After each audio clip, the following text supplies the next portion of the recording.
Texas. I think that's where we're located. Who knows? But we just finished up a back session. This morning was the Librata launch, which I officially signed on to Librata. So that's pretty cool. A lot of shit coming from there, which I'm excited to share with you guys. Kind of summarize the last couple weeks-ish of prep. Last time I kind of talked to you guys, I had been sick.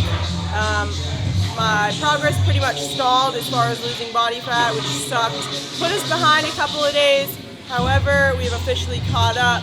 I've had a refeed, a free meal, about to have another refeed. So things are moving very, very quick.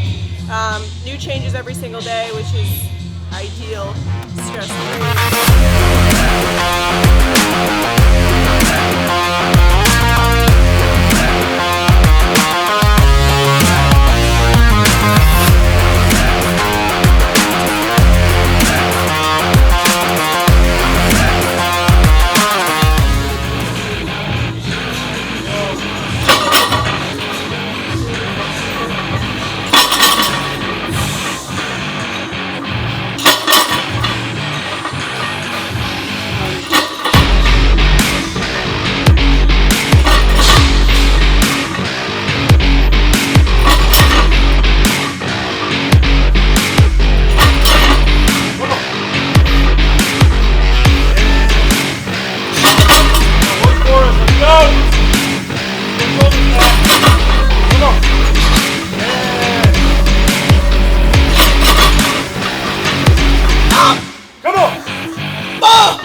What's up, guys? Liv Roth here, Librata Nutrition Athlete.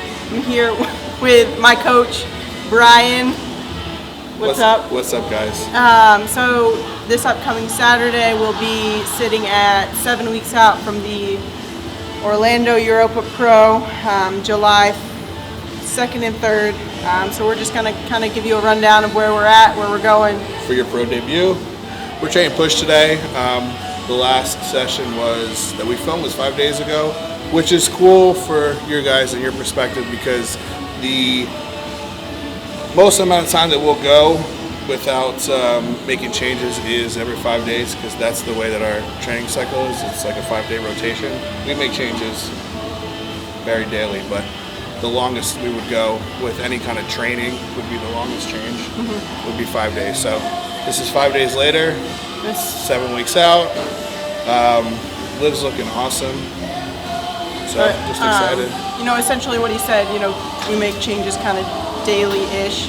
If I wake up, step on the scale, and there's a big drop, or there's the opposite, or X, Y, and Z, essentially I'll just send a check-in anyway. Like, planned check-ins are every 5 days, every push day, but if I have a new low or I spike up, I'm always going to send a check-in anyway, so that we can hit that problem or really good thing head on, and essentially either pull back or push food a little bit more to keep things rolling. Yeah, and great example is today you sent me a check-in and I gave you more food the first meal, and then wanted to see what you look like post-training to make any more changes, or I want to see a change. So yeah, it's pretty cool.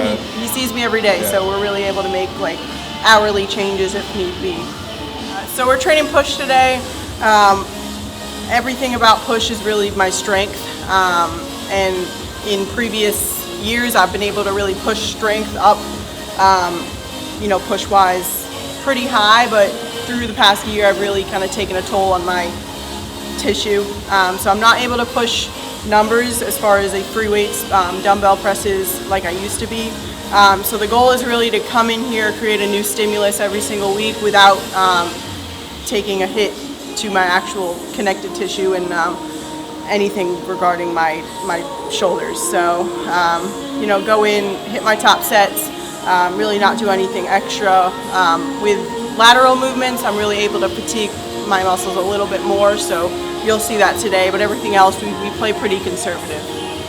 And I think it's important that, you know, you're not too close to the show, and, you know, we are here monitoring everything, so, you know, you can really push yourself and monitor the volume accordingly. So, exactly. Like, you never want to, like, do easier exercises.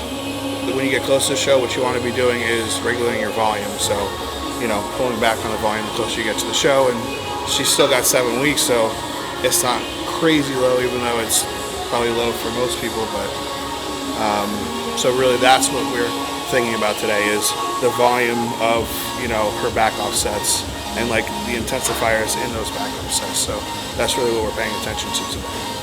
All right, guys. So this is going to be my first movement of pretty much every push day here. This is it says chest press. It's a little bit of an incline. I usually like to do an incline over a straight chest movement just to hit a little bit of front delt as well. What we're shooting here on our top set is something lower, so something like a 6 to 8. What he's going to be here doing is pushing so that I can get a +2 reps. So intensity techniques are in.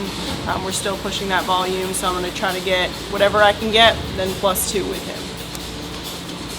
And watch this set is I do have to step in and help. The form literally stays the exact same. The form on the reps that I'm helping on are the same as the form is the first rep. So let the spot get you there. Don't compromise your form to get there.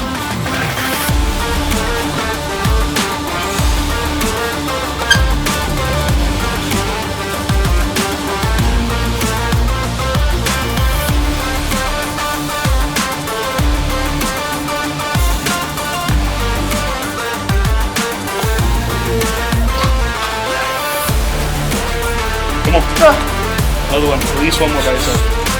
Go! Another one. Get there. Get there. I didn't touch that one. Good. Now we're working. Go! One more. Come on. Press.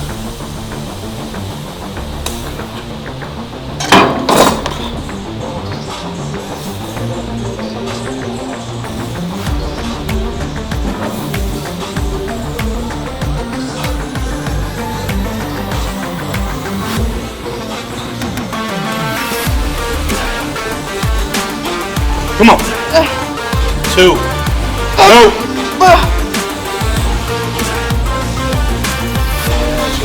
Go. Press. Yeah. Get a breath and go. Let's go.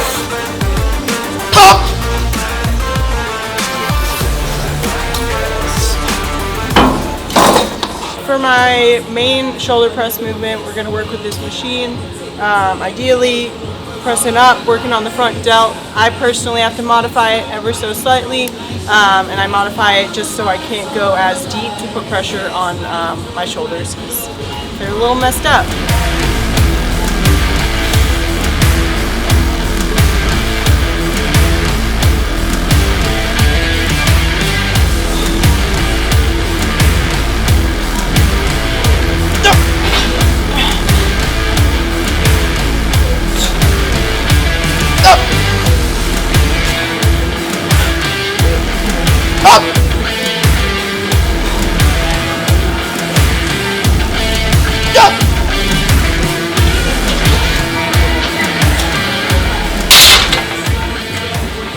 Alright, so we're moving on to my first side lateral movement, being a single arm cable lateral. This obviously is for your lateral delt. but a lot of them are performed incorrectly.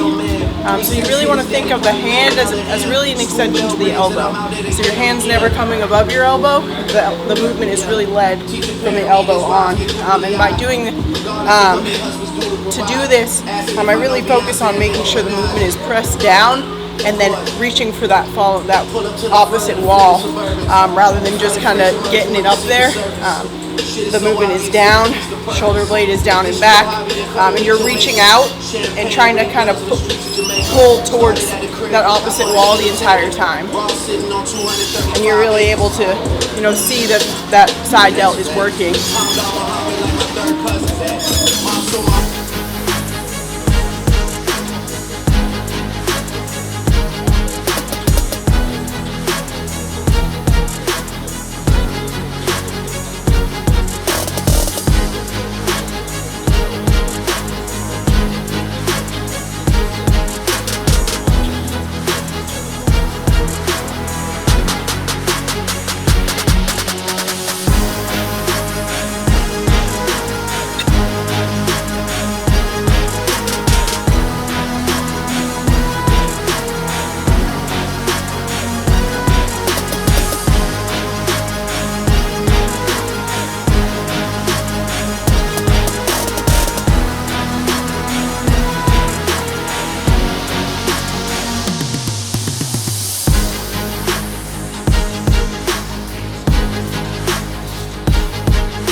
Just a dumbbell lateral.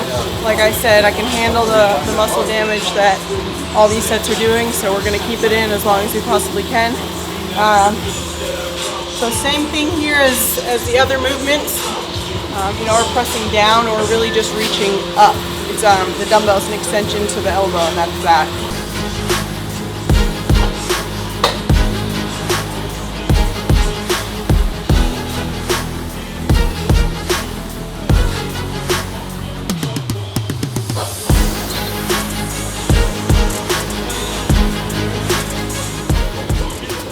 We're going to do this lateral machine. We just did a lateral movement, but I do find that my medial delts can take a lot more volume than anything else. So I'm able to really do like 4 or 5 true working sets with different exercises here. Really basic exercise. The setup of this machine wants you to grab here. I never do that. I do the same thing. I'm pressing down, I'm reaching for the wall on every single rep, and I'm going to do that with every single lateral movement, whether it be a cable, a machine, or a dumbbell.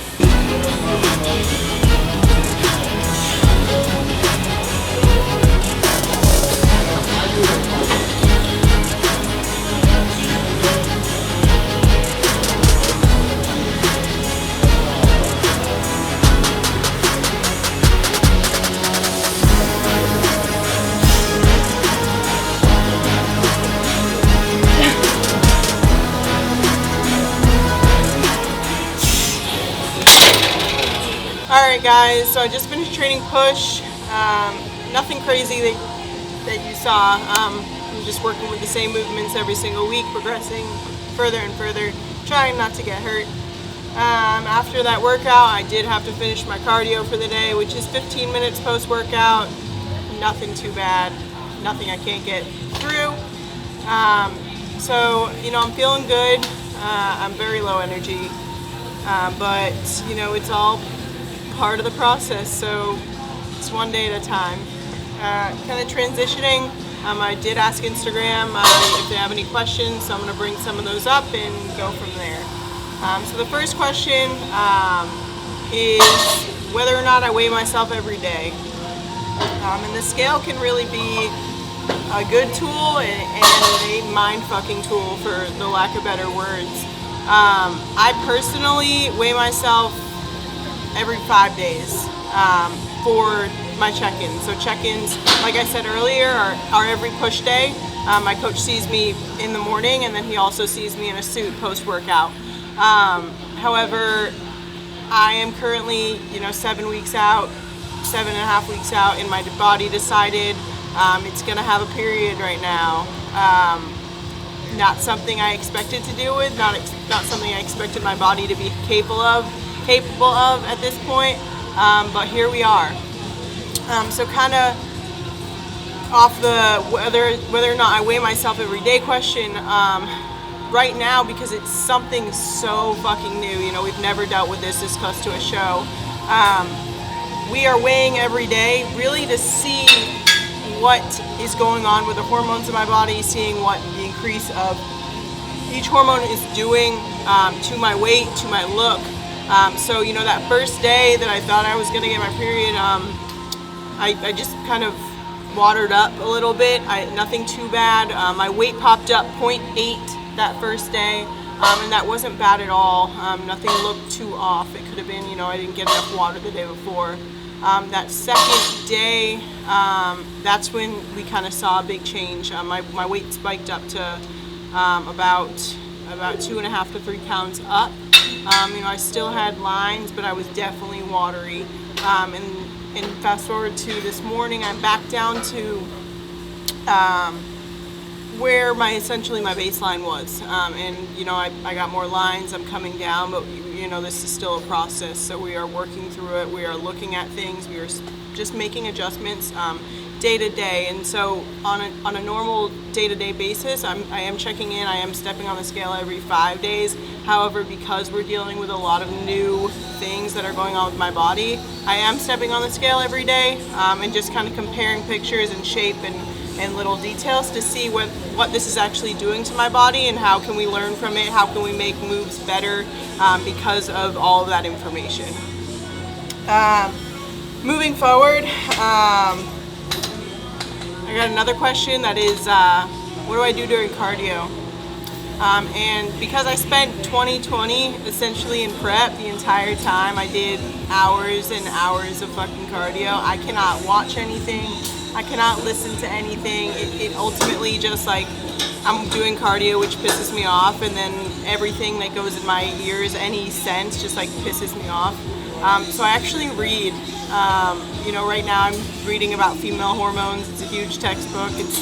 It does the trick. It goes by really quickly. Some people can't do the focus thing, but I'm able to, so I'm running with it right now. Another question is, how do I manage hunger in prep? And I ultimately drink a lot of bubbles. I drink a lot of diet sodas, Topo Chicos, so just carbonated water. This prep, you know, different from last prep. I did do a lot more, you know, diet sodas last prep, and I have a horrible digestive system, so I do notice that when I decide that it's worth it to drink one, I do have issues with digestion, so I tend to stick to just carbonated water, which just fills me up a lot better. That, and I just stay distracted all day. You know, every 3 hours you eat, but my life doesn't revolve around food. It's like, oh shit, it's time to eat now. And in previous preps, I feel like I focused more on, you know, when is my 3 hour point, when is my 3 hour point. And it ends up being negative because you're just living your life around when you get to eat next. So avoiding that has been, you know, major for me this prep. It's kept me in a more positive mindset, which is key. And last question is managing relationships while in prep, which, you know, can be hard. You know, there's two sides of it, whether you're in a relationship with somebody in the sport or you're not. And, you know, if they're not, you know, that's even harder because they really can't understand what you're going through at all. So in that situation, it's more of an education standpoint of, you know, I'm doing this to my body, and yes, it's strategic. I chose to do this, but that doesn't make it any less hard than it actually is. So, you know, asking for their support, asking them to do little extra things if need be. You know, it's not an excuse to be lazy and not doing anything for your significant other, but it takes a lot to be in prep, and it takes a lot to be in a relationship, and you know, there has to be open communication between the two so that nobody gets stepped on, no one gets upset. And then on the opposite side, you know, if you are in a relationship with somebody who might be prepping at the same time, or might just be a bodybuilder, you know, like in my case, Hunter and I, we don't have many issues, but we pick up slack for each other. You know, I do one thing for him, he does one thing for me, and you know, if I see him struggling more one day, I pick up the slack there, and vice versa. You know, there's some days where I just can't fucking get off the couch. That second rest day for me is just like stagnant, you don't do anything. And he'll go out of his way to do things for me just to make that day so much easier for me. So it's really about just actively, openly supporting each other and being open about communication, because you know, when you're in prep, you get cranky. I'm cranky 90% of the time, and you know, because Hunter knows me very well, he can read that, he can see that, and act accordingly. So you know, in any good relationship, that should be able to happen. So you know, openly communicate with them and just be honest. Say, you know, I feel like shit. I literally don't want to look at a human right now. So can you leave? Or can I step out? I need to go on a walk. Little stuff like that. Like, don't hold it in. If you feel an emotion, just run with it and go with it and be open about it. Because just holding everything in will raise your cortisol, which will, you know, make prep slower and less fun, but also just make everything worse. And you know, prep is hard enough, and your relationship doesn't have to struggle on top of it. So I think I'm gonna call it there, but we will be working to be getting videos out probably 1.5 to 2 weeks at a time as we're getting closer and closer. And I will continue to update you guys as always, and that's that.